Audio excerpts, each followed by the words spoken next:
C'est bien. Vous allez bien? Bonjour. C'est bien.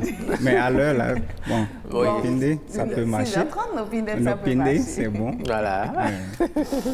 En tout cas, nous sommes contents de vous revoir. Hein. Les téléspectateurs ont beaucoup demandé après vous. Ils se demandaient si vous nous aviez abandonnés, si vous les aviez abandonnés. Non, pas du tout. Merci beaucoup pour l'invitation. D'accord. Alors, nous parlons, Roch, d'un prénom Peul aujourd'hui. Oui, hein, il va nous faire découvrir un prénom Peul. Prénom Tchoumon. Oui, aujourd'hui, j'ai choisi de vous faire découvrir le prénom Tchoumon. Tchoumon. Nous avons bien prononcé un Tchoumon. Oui, Tchoumon. C'est Tchoumon. Oui. Et non Tchoumon. Non. C'est Tchoumon. Tchoumon. D'accord. Voilà, c'est un prénom qui est donné à la fois aux filles comme aux garçons. Bon. Mais la spécificité, c'est que l'enfant soit né pendant le mois de jeûne ou en période de jeûne. Ok. Ah bon? Et plus particulièrement, comme vous savez, la majorité des Peuls sont des musulmans. Musulmans, oui. Donc, c'est un prénom qui est donné pendant le mois de Ramadan. Ok. Donc, Tchoumon. Tchoumon, c'est l'enfant qui est né en cette période, quel que soit son sexe.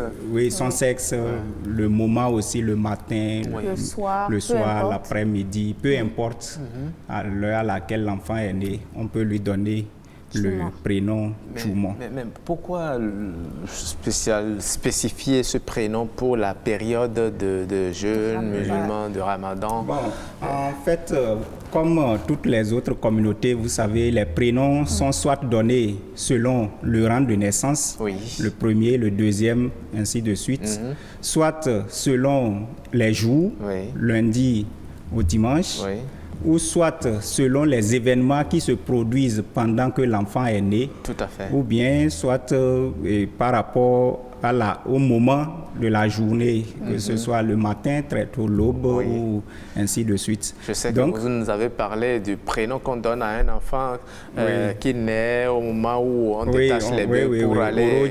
Oroji, on avait parlé de ça. Oroji.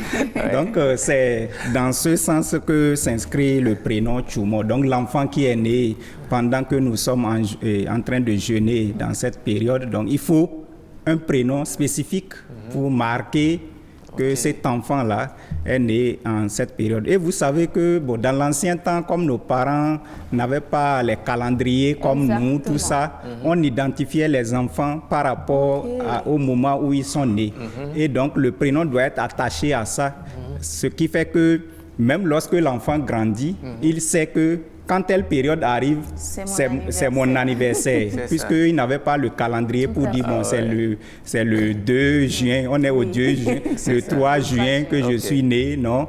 Eux, lorsque la période de jeûne arrive, ils savent que c'est son anniversaire et tous ceux qui sont nés en cette période. Mais je suppose, une question de curiosité, je vais vous poser la mienne d'abord et vous allez poser la vôtre après.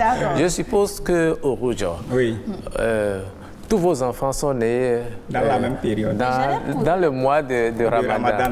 Est-ce à dire qu'ils vont tous s'appeler le prénom Tchoumon? Non, ils ne vont pas tous porter le prénom Tchoumon. D'ailleurs, même dans la même famille, on évite que des enfants portent les mêmes prénoms. Puisque je disais que les enfants peuvent porter des noms selon des circonstances variées. Si, par exemple, mon premier enfant, je l'ai donné comme prénom Tchoumon, si le prochain enfant vient dans la même période, je peux décider de ne pas lui donner le nom Tchoumon et lui donner un prénom par rapport au jour où il est né, ou bien au moment où il est né, ou à l'événement lié à cette période, comme on avait vu Oroji, on avait vu Saïdou et autres. Donc, je peux choisir de donner ces prénoms-là. Et aussi, il y a un prénom qui est collé à Tchoumon, qui est Soumé. Vous allez parfois entendre dans certaines régions dire Soumé. C'est aussi Tchoumon d'une autre version. D'accord. C'est le même prénom, mais d'une autre prononciation. Soumé, c'est aussi le prénom de quelqu'un qui est né en période de jeûne. J'allais demander si c'était des jumeaux, mais j'ai déjà eu ma réponse. Mais Tchoumon, est-ce qu'on peut savoir ce que ça veut dire? Oui, Tchoumon, en fait, c'est une modification, bien une transformation de la prononciation du jeûne. Le jeûne en Fulfulde, c'est Soumé. Soumé. Donc, c'est ça le jeûne en Fulfulde. Maintenant, on a au niveau de la langue Fulfulde ce qu'on appelle les dérivations au niveau des noms, au niveau des verbes. Lorsqu'on met une dérivation, ça peut changer d'un nom, et de quelque chose, d'une chose. On peut transformer en nom d'une personne. Ou bien d'un verbe, on peut transformer pour avoir le nom d'une personne. Donc, comme on a ça dans la langue, et c'est vraiment développé dans la langue, donc les gens utilisent ça pour faire des prénoms. D'accord, super. Très intéressant. Merci beaucoup. On a appris. Désormais, quand je vois un peul qui s'appelle Choumon. Soumé. Ah oui, et je sais désormais que bon, lui, il est né au mois de Ramadan. On espère qu'il est très pieux. Ah oui, oui, justement, ça doit être l'une des caractéristiques. C'est le souhait que lorsque l'enfant naît en cette période, selon la religion musulmane, vous savez, c'est le moment où on est le plus pieux.